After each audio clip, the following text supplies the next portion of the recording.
जिसके नाम से पूरा दिल्ली कांप उठता है, जिसके गुर्गे उसे दिल्ली का दाऊद मानते हैं। और आज के वक्त जिसे लॉरेंस बिश्नोई का दुश्मन नंबर 1 माना जा रहा है, आज हम उसी नीरज बुवाना की पूरी क्राइम कुंडली आपके सामने खोल कर रखेंगे और साथ ही आपको ये भी बताएंगे कि 18 साल पहले नीरज ने कैसे क्राइम की दुनिया में अपना पहला कदम रखा था और क्राइम की दुनिया की मास्टर डिग्री उसे कहां से मिली। नई दिल्ली के पास एक छोटा सा शहर है जिसका नाम बवाना है। उसी बवाना में 5 अगस्त 1988 को नीरज बुवाना का जन्म हुआ था। वही नीरज बुवाना जो 16 साल की उम्र में किताबों को छोड़कर क्राइम की दुनिया में अपना साम्राज्य कायम करने लगा था। उसके बचपन का नाम नीरज सहरावत था। बचपन से ही नीरज को लोगों से दुश्मनी मोल लेने का शौक था और आए दिन वह नए नए लोगों को अपना दुश्मन बना लेता था। आगे चलकर उसके शहर के नाम पर उसका नाम नीरज बुवाना पड़ गया। नीरज बुवाना के खिलाफ देश के विभिन्न राज्यों में 40 से अधिक मामले दर्ज हैं। नीरज के पिता सरकारी पद पर एक बस कंडक्टर थे। वो चाहते थे कि उनका बेटा बड़ा होकर एक अच्छा बिजनेस करे, लेकिन लगता है नीरज ने क्राइम को अपना बिजनेस बनाने की बचपन से ही सोच ली थी। पहले लोगों से झगड़ा करना, झगड़ा खरीदना, नए नए लोगों से दुश्मनी मोल लेना और फिर घर आकर पिता से मार खाना, ये जैसे नीरज की हर रोज की आदत बन गई थी। क्राइम की दुनिया में आना नीरज की कोई मजबूरी नहीं थी, बल्कि इसमें उसे दिख रहा था बेशुमार पैसा और बेशुमार पावर। इसीलिए नीरज ने क्राइम की दुनिया में अपना करियर बनाने की सोची। नीरज के पिता प्रेम सिंह चाहते थे कि वह एक अच्छा आदमी बने। नीरज एक अच्छा आदमी तो नहीं बन पाया, पर जाट फैमिली से होने के कारण जाटों ने क्राइम की दुनिया में उसका खूब समर्थन किया। नीरज के बड़े भाई का नाम पंकज सहरावत था। नीरज से पहले पंकज ही क्राइम की दुनिया में कूदा था। उसने साल 2004 में हत्या, लूट और डकैती जैसी कई वारदातों को अंजाम दिया था। अपने बड़े भाई के ठीक नक्शे कदम पर चलता हुआ नीरज बुवाना भी क्राइम की दुनिया में कूद पड़ा। नीरज बुवाना के बारे में एक और बात कही जाती है कि वह पहली बार जेल भी अपने बड़े भाई के साथ ही गया था, जब उसका नाम साल 2004 में पहली बार एक आपराधिक मामले में दर्ज किया गया था। लेकिन साल 2005 में नीरज बुवाना फिर से जेल गया, जब उसे अवैध रूप से हथियार रखने के एक मामले में गिरफ्तार किया गया था। और इस बार नीरज कोई छोटी मोटी जेल नहीं गया, बल्कि तिहाड़ जेल गया था और यहीं से उसकी जिंदगी का टर्निंग पॉइंट साबित हुआ। तिहाड़ जेल से ही उसने क्राइम की दुनिया में अपना सिक्का जमाने की शुरुआत की और तिहाड़ जेल में ही नीरज की मुलाकात फजलुर रहमान से हुई। फजलुर रहमान पर आरोप था कि वह अंडरवर्ल्ड डॉन दाऊद इब्राहिम का आदमी है और इसी तिहाड़ जेल में फजलुर रहमान ने नीरज बुवाना को क्राइम की दुनिया पर हुकूमत करने के सारे तरीके सिखाए। नीरज बुवाना क्राइम की दुनिया में फजलुर रहमान को अपना गुरु मान चुका था। बदले में फजलुर रहमान ने नीरज को भरोसा दिया कि वह उसे दिल्ली का दाऊद बना देगा।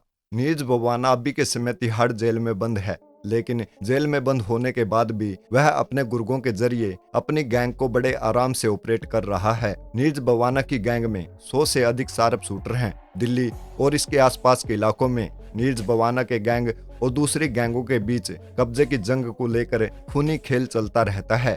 नीरज बुवाना को क्राइम की दुनिया में दिल्ली का दाऊद भी कहा जाता है। 4 मई 2021 को दिल्ली के छत्रसाल स्टेडियम में सुशील कुमार की मदद करने वाले नीरज बुवानिया गैंग के ही लोग थे। इस हत्याकांड के बाद पुलिस ने मौका वारदात से एक स्कॉर्पियो को बरामद किया था, जिसका सीधा लिंक नीरज बुवाना के मामा के साथ बताया जा रहा है। नीरज बुवाना ने साल 2004 में क्राइम की दुनिया में अपना पहला कदम रखा था। फिर उसके बाद साल 2005 आते आते उसने नीतू दाबोदा गैंग के साथ हाथ मिला लिया। उस वक्त अपराध की दुनिया में नीतू दाबोदा गैंग का बहुत नाम हुआ करता था। नीतू दाबोदा गैंग का मुख्य काम हत्या, लूटपाट और डकैती जैसी वारदातों को अंजाम देना था। साल 2010 तक तो सब कुछ ठीक चलता रहा, मगर 2011 आते आते हालात बदल गए। अपने खुद के हिस्सेदार नीतू दाबोदा गैंग के साथ नीरज ने दुश्मनी पाल ली थी और देखते देखते यह रंजिश खूनी खेल में तब्दील हो गई। जैसे ही नीतू दाबोदा गैंग के साथ नीरज की रंजिश की शुरुआत हुई,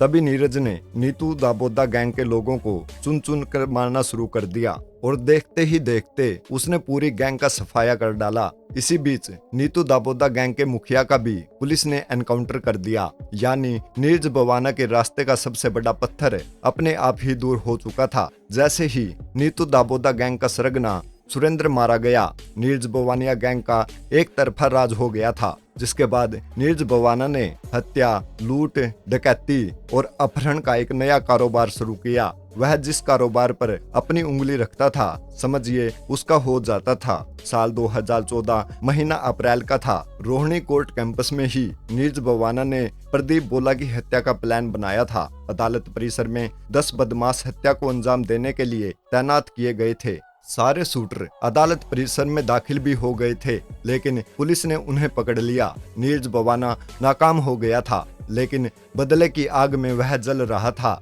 नाकामी के बाद नीरज बवाना के पास कामयाबी का पहला मौका 25 अगस्त 2015 को आया, जब पेशी के बाद दिल्ली पुलिस नीरज बवाना को जेल लेकर जा रही थी। उस समय नीरज के साथ उसकी पुलिस वैन में 2 अपराधी और थे, प्रदीप और पारस, जो नीरज बवाना के जानी दुश्मन थे। नीरज बवाना ने अपने शूटर्स के साथ मिलकर उन दोनों को पुलिस वैन में ही मार डाला। क्राइम के साथ साथ नीरज बवाना को 2 चीजों का और शौक है। पहला है शराब, दूसरा अफीम। नीरज बवाना ने अपने दाहिने हाथ पर एक राधा स्वामी नाम का टैटू भी गुदवा रखा है। नीरज बवाना कभी भी शाकाहारी खाना पसंद नहीं करता और ये सारी सुविधाएं उसे जेल में ही मिल जाती हैं, मतलब कि शराब, अफीम और नॉन वेज फूड भी। बवाना जितनी अच्छी हरियाणवी बोलता है, उतनी ही अच्छी वह हिंदी भी बोलता है और उतनी ही अच्छी अंग्रेजी भी। साल 2015 में नीरज बवाना का बड़ा भाई और उसकी मां इंदिरा गांधी एयरपोर्ट के पास अवैध हथियार और कारतूसों के साथ पकड़े गए।